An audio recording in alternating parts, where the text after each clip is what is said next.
Hello, my darlings. Thank you for joining me today. So, what I'd like to do is address the blank page. So many people struggle with that. They have this beautiful new sketchbook, they have all these tools, and they just don't know where to begin. It's overwhelming and it stops you in your tracks, and I want to take care of that today. So, let's play. I'm going to start first and foremost, if I can get my lighter to work. Let's do a little smudging. If it'll, oh, it doesn't want to light. Does not want to light today.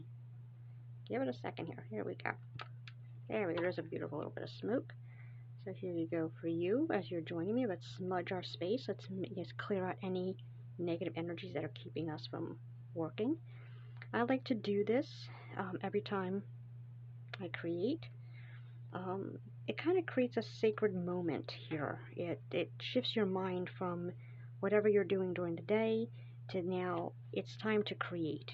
It's time for sacred work, which is what art is at the end of the day. Okay, so we have that. Just a little smudgy, calling in my creative guides to help me create a good video for you. So, what do you think of my bling? I'm all dazzled up today. Normally I'm not. I normally do not wear jewelry and bracelets and watches and things to my art desk, but it's full moon and, well, my inner goddess said, let me out. I want to show off and bring me to the camera, bring me to the page. So here we go. I've got a couple things of water here, and this is going to hold my ink. So here's the idea that I have. I want to just do some mark making. And that's what I want you to consider. Take whatever tools you have and join me. Bring your book or your paper or whatever surface that you have. I save brown paper from my Amazon boxes. You can use that. An old cereal box cardboard or copy paper, whatever. Come to your surface and look at this as playtime. I have a traditional ink, a concentrated watercolor, and an acrylic ink. Just random colors. I'm going to do a brown, this beautiful scarlet, and yellow. What kind of yellow is this? This is brilliant yellow. And we're just going to play. I've got some, what other tools? I've got some different shapes here. I'm going to just try to do some dipping and making shapes. This apparently had glitter in it. I've got maybe a little bit of salt to sprinkle. I've got a little alcohol. I love alcohol and watercolors and inks. It creates some beautiful effects. A plain water mister. This is going to be different than your water bottle. Your water bottle is going to make larger droplets, which is fine, but sometimes a smaller mister will create a different effect. So I'll have them all ready. What else do we have? I think that's it. So let's get it started.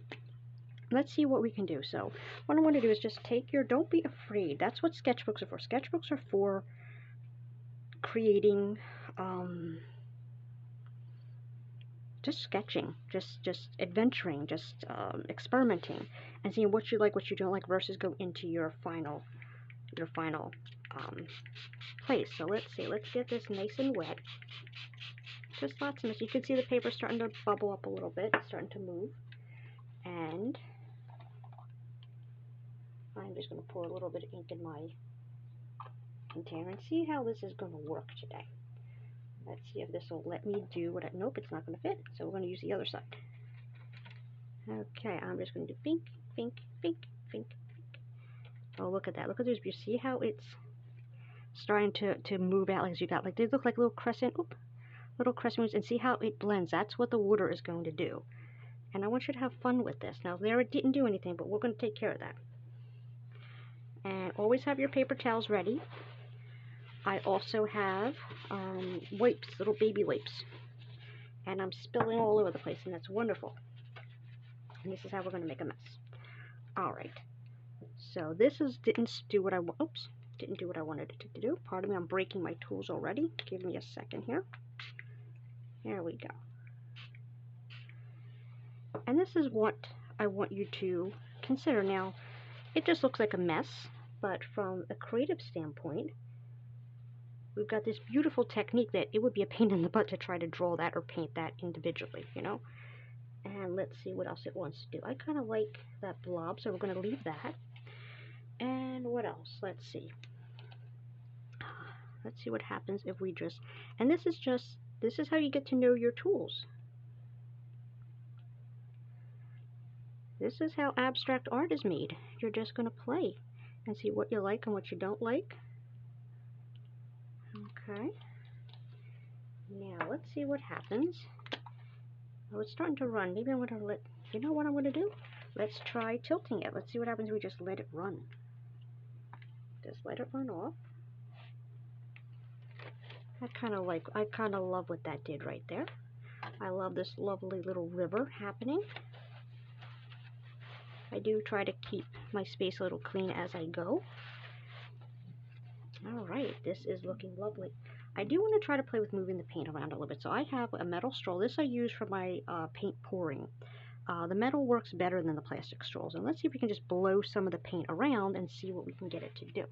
Make sure I'm still in frame. No? Nope, doesn't want to move. Okay.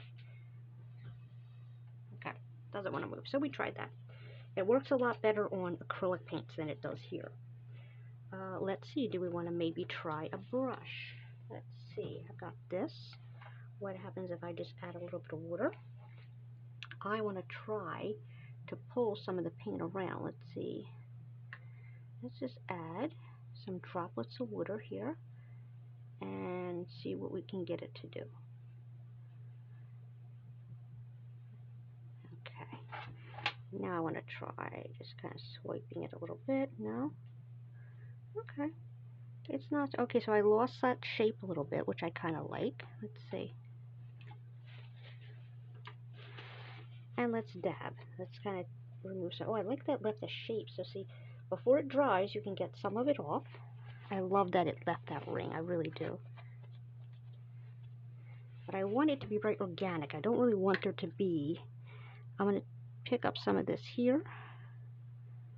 I'm just going to kind of blend it around a little bit like that. I don't want it to look, I don't want any sharp edges. If I don't have to. Kind of blend it a little bit. Always keep several containers for water so you can clean your brushes and your tools as you go.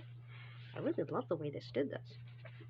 Okay, let's add some of that yellow and see what happens. And you might have to wait a little bit. You might have to take some breaks and let some things dry. I'm going to very meticulously add something here and here. Whoopsie. Okay, a little bit there. And a little bit here. Let's see what we want it to do. What happens if I add the salt? Salt will make a funny effect with watercolor. What happens if I do this? Let's see what happens if I want to do this. And this is how you get over your blank page. I made a mess. I love some of the effects that I got. I'm learning how to create textures. Look at that. If you take your paints, let me see, I hope my head is not in camera. There we go. And just mark making. And then see what you like based upon what you do. I think this is fun. I'm actually loving that. Now what I would do, unfortunately this is very, very wet, so we're probably going to have to do a little time lapse. I have to wait and let it sit a little bit. Is I would probably go in with paint or ink and start playing and drawing on top of this. But for the purpose of this video, that's it really. This is how you get over. This is how you break in that sketchbook. This is how you overcome that fear of, you know, does it have to be perfect? No, it doesn't. You just have to start. Just start. Just take your materials, open them up, throw them around, spritz them, drop them, and see how things start to flow together. I love the gradation here. I love the ring there. Let's see, what else can we do? I feel like it needs a little something, something. It needs a blue. Let me see. I think it needs some type of a blue. And of course, I don't have my stuff ready because I wasn't planning on that. Do we? Yes, I think we definitely need a blue. All right. Okay, how about we try this? A nice rich blue. Let's see what we can do with that. And what I want to do, have another container here. So I do want to do another. No, that's not going to work. Let me try pouring a little bit. Okay, there we are. Because I have another little, this was just a leftover from some tape. You want to save certain shapes that you want to use for stamping, like this old piece of cardboard or an old pot. I've got a box maybe we can try later. I'm just going to dab in the end and see what happens. Now I'm going to try different. Let's see, where is it dry that I can add some other stuff. I want to try here. And just very gently see what it wants to do. It's very oops, I left a little bit of a splatter. We'll see how we can work with that. It gets very intuitive when you do this. When you approach it with, it's got a bubble and I don't want the bubble. Let me get rid of the bubble. Come on. There we are. Is instead of focusing on creating an actual design, you're just following your hand and your gut. You say, oh, your gut says I want to go this way. I like the way these colors look together, these shapes look together. And let's see what they want to do. What does your intuition say you should do? What happens if I do this? What happens if I do that? I don't like that part, so I'm gonna, let's get in there, take some of that part out. I didn't like that. Yeah, and if you don't like it right away, you can start to take some of it out. I like the blue. Let's do another here. That left a big bubble. And maybe a little bit there. Okay, and I don't like the bubble. Do that. Now, what I'm going to do, where is my alcohol? I love the effect that alcohol does. Let's see if it'll do it here. Let's see, is it going to do it? Okay, see how it changed? You have light and you have dark there, and then as the alcohol dries, alright, the alcohol and the salt are going to interact. Okay. And I'm going to just kind of pounce a little bit, I think. I love this. I hope you love it too. And I hope you're having fun doing this along with me. Alrighty. So what I think I'm going to do is I'm going to let all of this dry, and then we're going to come back and show you how to take it a little bit further. And this alone is its own abstract piece. You know, you can, another great idea you can do is once you're used to making marks on your pages, depending what type of art you do, if you do art journaling, if you do any type of scrapbooking, you can create background pages and you can just cut pieces that you then use someplace else. So that is step one in approaching the blank page. Take your shapes, take your materials, overlay them, drop them, and just have fun. And I'll see you next time. Thank you.